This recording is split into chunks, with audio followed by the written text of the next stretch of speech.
वहीं रूस यूक्रेन युद्ध से जुड़ी खबर सामने आ रही है। बड़ी खबर है, जर्मनी की मदद से स्लोवेनिया से यूक्रेन को M55S टैंक मिले हैं। बताया जा रहा है कि M55S टैंक रूस के T55 टैंक से भी ज्यादा घातक है।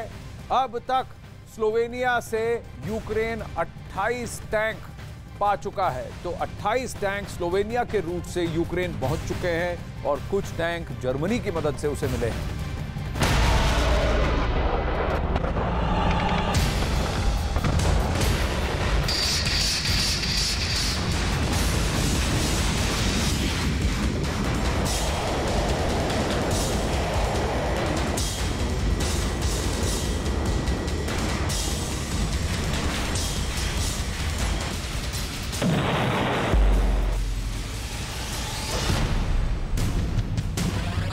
रूस करेगा वार, यूक्रेन पूरी तरह तैयार। यूक्रेन को मिली किलिंग मशीन।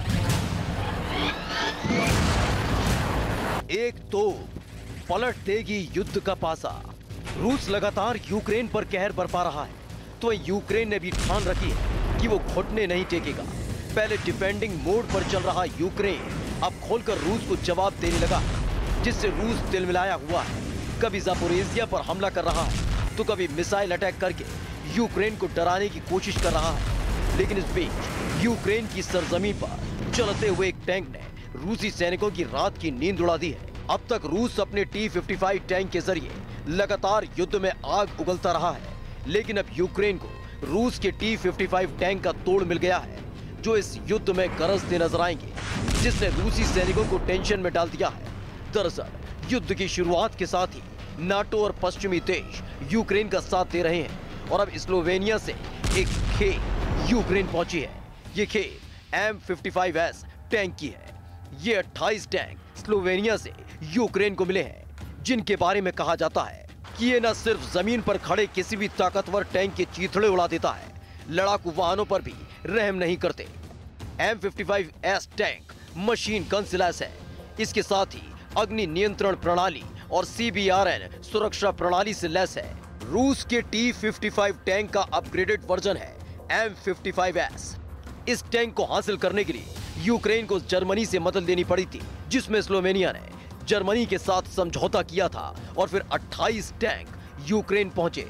इन टैंक का इंतजार यूक्रेन को बेसब्री से था, क्योंकि सितंबर में यूक्रेन को टैंक देने के लिए स्लोवेनिया के PM के साथ जर्मनी के चांसलर का समझौता हुआ था और उसी समझौते के तहत ये टैंक यूक्रेन को मिले हैं। लेकिन इसकी गलती से भी भनक रूस को न लगे, इसका भी पूरा ख्याल रखा गया।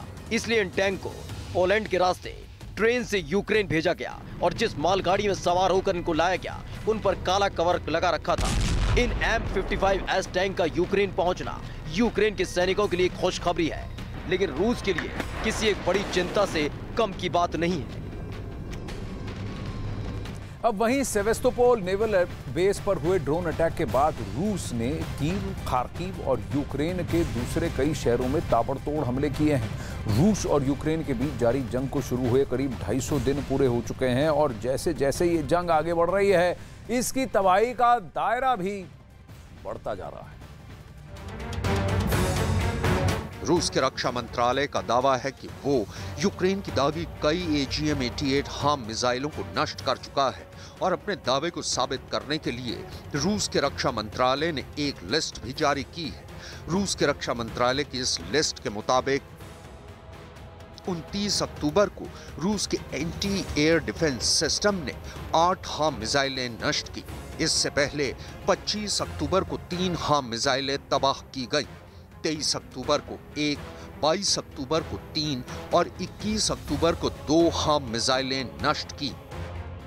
रूस का दावा है कि यूक्रेन खेरसोन में भी AGM-88 हार्म मिसाइलों के हमले कर रहा है, लेकिन इनमें से ज्यादातर मिसाइलों को उसके एयर डिफेंस सिस्टम तबाह कर चुके हैं।